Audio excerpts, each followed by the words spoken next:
Obrigado, senhor presidente. Eu agradeço aos dois professores pelas valiosas contribuições que trouxeram.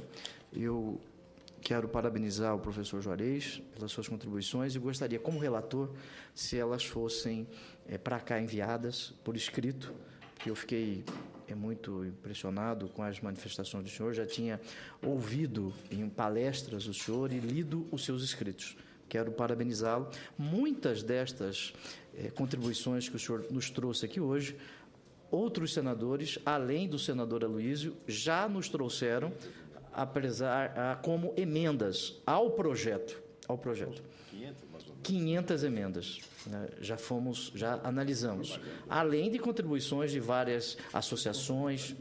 Sim, é uma responsabilidade muito grande. Eu gostaria de indagar ao senhor, e depois eu faço ao professor Rogério Sanches, na opinião do senhor, o sistema de progressão de regime no Brasil. Este sistema de progressão, ele é adequado ao momento constitucional que nós vivemos?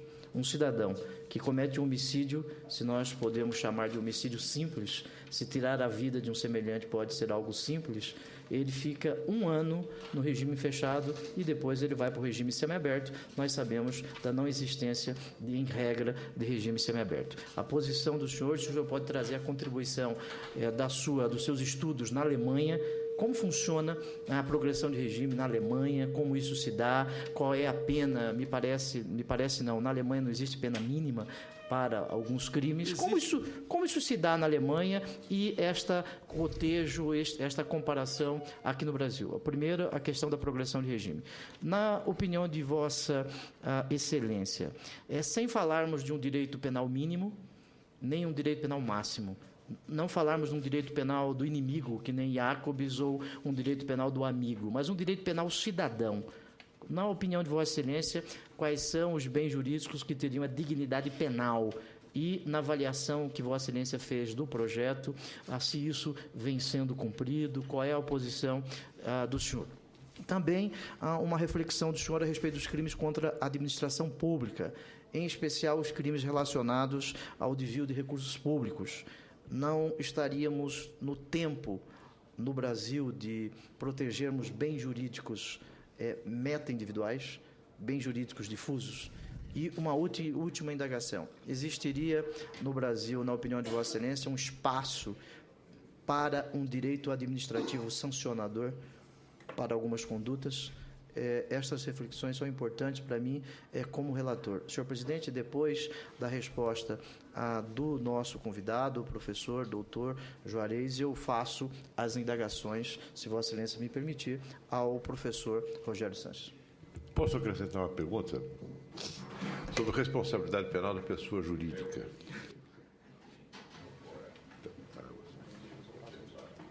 Aí, se o senhor me permite, depois eu faço. Claro. Senador Pedro Táxi, eu fico muito honrado com o seu questionamento e espero estar à altura para responder aí, enfim, os problemas que foram levantados. A primeira questão é essa da execução das penas. Isso é um problema universal. É um problema universal porque as prisões são criminogênicas.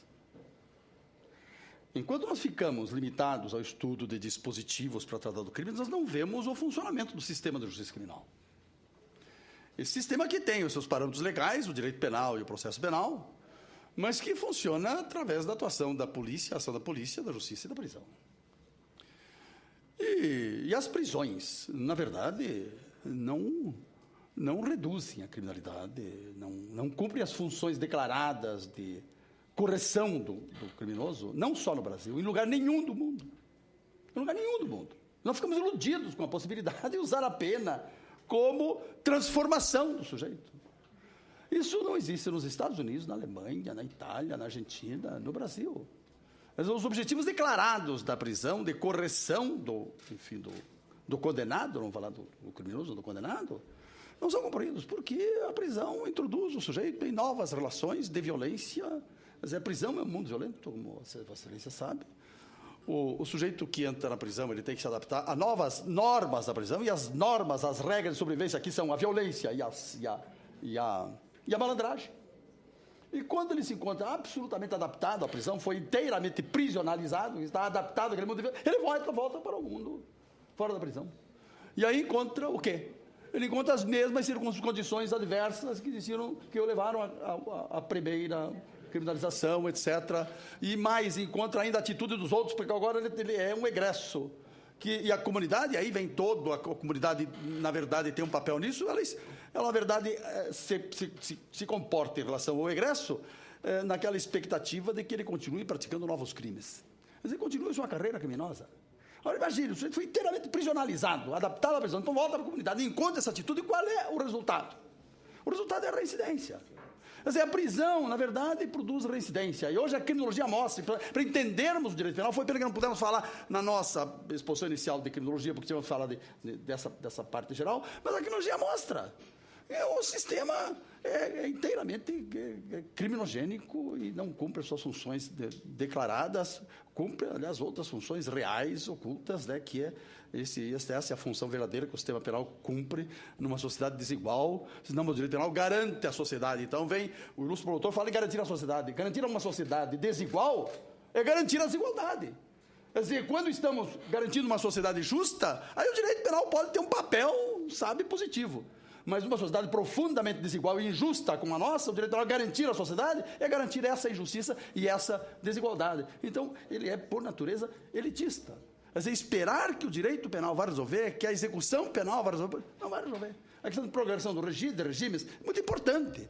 Quer dizer, isso vem na esteira dessa compreensão da falência do sistema penal em relação aos seus objetivos declarados, e que nós precisamos minorar as consequências negativas, aliás, reconhecidas pelo próprio legislador. A exposição de motivo do atual Código fala disso, que o sistema penal, o sistema carcerário é criminogênico. Então precisamos atenuar isso com a progressão de regimes, com os substitutivos penais, com o livramento condicional, com a suspensão condicional da pena, que são institutos generosos e que foram aqui proscritos. Quer dizer, por quê? Qual é essa antipatia? Claro que é possível ajustar esses institutos, né, que desinstitucionalizam a execução penal, o sujeito volta para a comunidade, quer dizer, e aí, mas não cumpre. Claro que se cumpre, e a pena é muito pior. Podemos ajustar isto. É uma questão de refletir como adequar o livramento condicional, a suspensão condicional da pena, com a questão das penas restritivas de direito e as hipóteses de cumprimento de pena em liberdade. Isso é possível fazer. Outros países fazem. Por que não fazemos isso? Quer dizer, e aí a compreensão de que o direito penal, na verdade, produz... Eu hoje sou um antipenalista, eu não sou nem me intitulo mais penalista, eu sou um antipenalista. Eu quero reduzir o direito penal, não ampliar o direito penal.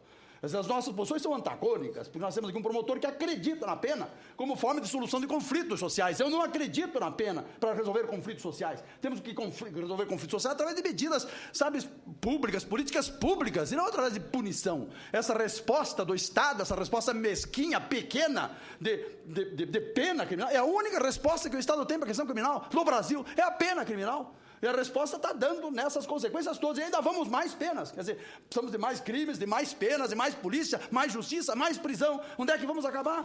Nós já temos 550 mil presos. Daqui 10 anos vamos estar com 2 milhões e 500 mil presos. Vamos transformar a sociedade num arquipélago carcerário. Para quê? Para manter uma sociedade desigual. Não discutimos a desigualdade social que o direito penal garante. Quer dizer, hoje eu tenho uma posição muito próxima, das posições críticas. Eu fui um dos primeiros a trazer essas críticas. Quer dizer, Radbruch, que era um filósofo conservador, costumava dizer: nós não precisamos de um direito penal melhor. O promotor precisa de um direito penal melhor. Diz assim, o Radbruch diz assim: nós não precisamos de um direito penal melhor. Nós precisamos de qualquer coisa melhor do que o direito penal para resolver conflitos sociais. Quer dizer, Radbruch dizia isso. Quer dizer, precisamos de outra coisa. Quer dizer, essa resposta punitiva, neurótica, obsessiva, é completamente equivocada. A criminologia demonstra isso o tempo todo. Bom, estamos falando da execução penal. E a execução penal que no Brasil tem o regime de progressão, quer dizer, a progressão de regimes, que no atual Código Penal, quer dizer, a progressão começa, o sujeito cumpre aí um senso da pena. Mas agora, nessa proposta aqui, eles vão entupir o sistema penal. Por quê? Porque valorizaram um instituto que hoje está em descrédito no mundo todo, que é a reincidência penal. A reincidência não prova nada, se prova alguma coisa contra o Estado. Por quê? Porque ela é a demonstração evidente do fracasso do projeto técnico corretivo da prisão. Por isso que o sujeito reincide. Quer dizer, porque o Estado danifica o sujeito. E o sujeito volta e não tem alternativa. Quer dizer, quem não tem lugar no mercado normal, legal de trabalho, vai procurar, quer dizer, no mercado ilegal, porque precisa sobreviver. Quer dizer, então, eu estou tentando colocar aqui o seguinte. Nós temos, hoje, a progressão do regime, quer dizer, com cumpre 1/6 da pena, e aí vem essa reforma assim, não, mas o reincidente tem que cumprir 1/3 da pena. Quer dizer, então, a reincidência, ela funciona em todas as escalas da progressão do regime, segundo o projeto. Quer dizer, e vai atravancar a progressão de regimes. Consequentemente, vai entupir as prisões. Entupir ainda mais, quer ficar ainda mais superlotadas. Quer dizer, não se entende por que esse punitivismo desvairado. Além da ampliação das penas, quer dizer, essa dificuldade que se criou por causa do Instituto da Reincidência, eu estava falando, falei que a residência indica uma falha do Estado na realização do projeto técnico corretivo. Quer dizer, então, a residência real, aquela que se define pela passagem do sujeito por um sistema formal de controle, representa exatamente isso. A reincidência fictícia, aquela, não representa nada, é um indiferente penal. E, no entanto, está aqui a reincidência, estamos trabalhando com um instituto positivista, sabe que não significa nada, que o sujeito essa história do criminoso nato, de uma criminosidade nata, isso não existe, a criminologia hoje está numa outra ideia. Não é? Ainda falar, então, foram várias coisas que se colocaram aqui, mas o que se levantou aqui é a responsabilidade penal da pessoa jurídica. Essa é uma questão, sabe, discutida internacionalmente, e que, infelizmente, nós adotamos o modelo francês, copiamos mal o modelo francês, e o modelo francês foi a primeira experiência, digamos, europeia, digamos, assim, continental europeia, porque então antes era só a Inglaterra, enfim, os Estados Unidos, o Japão, que introduziu a responsabilidade penal da pessoa jurídica. Nós copiamos isso e copiamos mal. Copiamos mal porque todos os penalistas, no Brasil não há um só penalista que defenda a responsabilidade, penalista digno desse nome, que defenda a responsabilidade penal da pessoa jurídica. Por quê? Porque ela é incapaz de ação que é um fenômeno exclusivamente humano, e porque ela é incapaz de culpabilidade. Quer dizer, não temos, porque todo o direito penal é baseado na psicologia individual. A psicologia individual é em dolo e imprudência, são fenômenos psíquicos. E onde é que existe isso na imprensa? Digamos, na empresa, onde é que existe isso na empresa? É bom que a imprensa divulgue isso aí. Na empresa, não há um cérebro em que o dolo ou a imprudência se configure como vontade consciente de realizar um crime ou a lesão do dever de cuidado. Não, mas temos ação humana, que é uma coisa, e outra coisa é ação institucional. Isso é uma bobagem. Que ação institucional? Não, o sujeito é ação da empresa. Isso é criar uma coisa que não existe. É ampliar o direito penal em relação à empresa. Não é preciso que se entenda. Não é que eu defenda a impunidade da empresa, não. Vamos prover a responsabilidade da empresa por outras formas, as formas que são compatíveis com ela, a responsabilidade civil, a responsabilidade administrativa, com sanções gravíssimas, que são muito mais sentidas, econômicas para a empresa, do que punir. E continua-se com o sistema anterior. Isso eu acho que foi um equívoco, e acho até que é inconstitucional, porque a Constituição, de fato, não autorizou a criminalização das empresas, e o legislador se assodou e aprovou isto. E agora nós temos um problema seríssimo, porque não temos como fundamentar essa responsabilidade. Quer dizer, e países que adotaram, os Estados Unidos, estão cheios de dedos para fundamentar a responsabilidade penal da pessoa jurídica. Então, se podemos criar aí sim, entra aquela proposta do senador, quer dizer, um direito penal sancionador, quer dizer, um direito administrativo sancionador, quer dizer, com outros fundamentos, com outras medidas, mas que não é o nosso direito penal, porque esse direito penal das empresas aqui vai criar um problema para o indivíduo, sabe, para aquele que é realmente, digamos, a clientela do sistema penal. Vamos flexibilizar conceitos, e aí, flexibilizando conceitos, nós vamos ampliar a punição. Quer dizer, isso não é possível. O que temos que fazer, então, é um estatuto próprio para as empresas, estabelecer a responsabilidade jurídica das empresas, civil, administrativa, mas penal não é possível. O direito penal foi historicamente pensado, é fundado, ele se funda na subjetividade, no psiquismo do sujeito. Aí não é possível. Não podemos mudar as coisas, né? E, por último, não sei se falaram aqui do princípio da insignificância, se era para dizer alguma coisa sobre isso. O princípio da insignificância é um princípio muito generoso. Na verdade, quer dizer o seguinte, quando pequenas lesões de bens jurídicos não vão mobilizar o Estado todo. O Estado todo. Quer dizer, pequenos arranhões, pequenas ofensas, pequenos furtos. Às vezes vai mobilizar a polícia, a justiça, a prisão para resolver essas coisas. Aqui, o princípio de significância significa que há um desvalor aqui, digamos, do resultado que é mínimo, que não interessa para o caso. Mas eu acho que aqui o nosso projeto, ele se excedeu. Porque aí diz o nosso ilustre promotor que não previu o princípio da insignificância, mas isso já era aplicado. Mas eles preveem o princípio da significância, que é muito bom, muito simpático isso, né? Só que estabelece tantas limitações que tornam praticamente inútil o princípio. Vejam, o princípio da insignificância, no artigo 28, parágrafo 1º, diz assim: primeiro tem um desvio topográfico, que aparece como justificação, e na verdade não é justificação. O princípio da insignificância, ele exclui o próprio tipo, ele destipifica o fato. E tem mais, há uma distorção político-criminal aqui, porque estabelece exigências excessivas, que esvaziam o instituto, porque exige mínima ofensividade, vejam vocês, da lei, mínima ofensividade, reduzidíssimo grau de reprovabilidade e inexpressividade da lesão. É impossível configurar todas as situações aqui. Quer dizer, de alguma forma, o princípio da insignificância não existe. E isso eu digo que isso é uma distorção político-criminal indevida, porque o princípio da insignificância se refere ao desvalor do resultado. E está se usando aqui o desvalor da ação, a ofensividade ou a reprovabilidade que se refere ao autor, para amesquinhar um princípio muito importante no Código Penal. Então, vejo que isso foi apresentado aqui como uma coisa positiva do projeto, mas, na verdade, o projeto dá com uma mão e retira com a outra. Quer dizer, essa é que é a verdade. E por último, essa questão do direito penal garantista, né? Uma garantista com essa punitividade, sabe, com essa intolerância em face do indivíduo.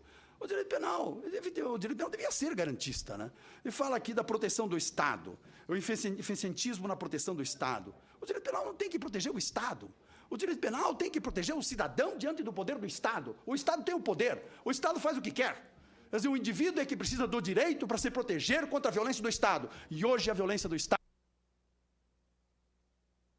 ponto de vista do executivo, eu acho todas as polícias, sabe, estão aí nessas invasões, enfim, de áreas pobres, como, por exemplo, o alemão, sabe, instituindo um estado de sítio ali para aquela população pobre que vive uma situação de violência, matando pessoas. Quer dizer, nós estamos vivendo não apenas, quer dizer, e essa é a questão que a criminologia nos mostra, não apenas um período de encarceramento em massa da população pelo Estado, mas um período de matança em massa da população pelo Estado. E eu, quando estou falando do Estado aqui, eu estou falando do Poder Executivo, e especialmente do Poder Executivo estadual. Quer dizer, a Polícia Federal, né, age em outro nível, mas também atua nessas invasões, também atua a Polícia Federal, a Polícia Estadual, Civil, Militar, as polícias municipais, né, as Forças Armadas, quer dizer, o Exército, a Marinha, a Aeronáutica, sabe, contra o povo. Quer dizer, eu fico alarmado com isso. Nós estamos vivendo um período muito difícil, e seria bom que essa Casa de Leis refletisse também sobre isto, quer dizer, sobre essa matança da população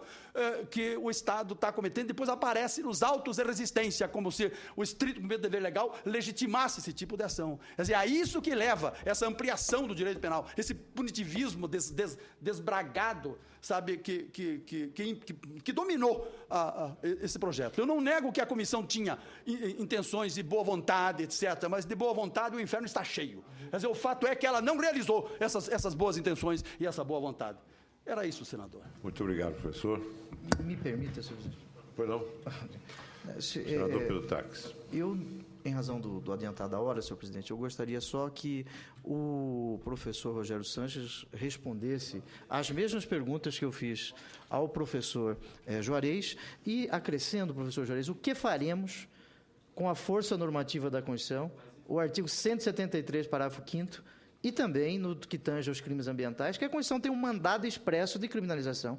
Ela manda, nós criminalizarmos as condutas, se é que possamos falar assim, de pessoa jurídica. A Lei 9.605 de 98 ela não foi reconhecida inconstitucional pelo Supremo Tribunal Federal. Então, a Constituição ela tem um mandado expresso de criminalização e tem que ser cumprido. No tocante ao garantismo, né, um dos maiores cultores do garantismo penal, né, do seu livro Democracia, né, o Luiz de Ferrarioli, ele fala do garantismo positivo e do garantismo negativo.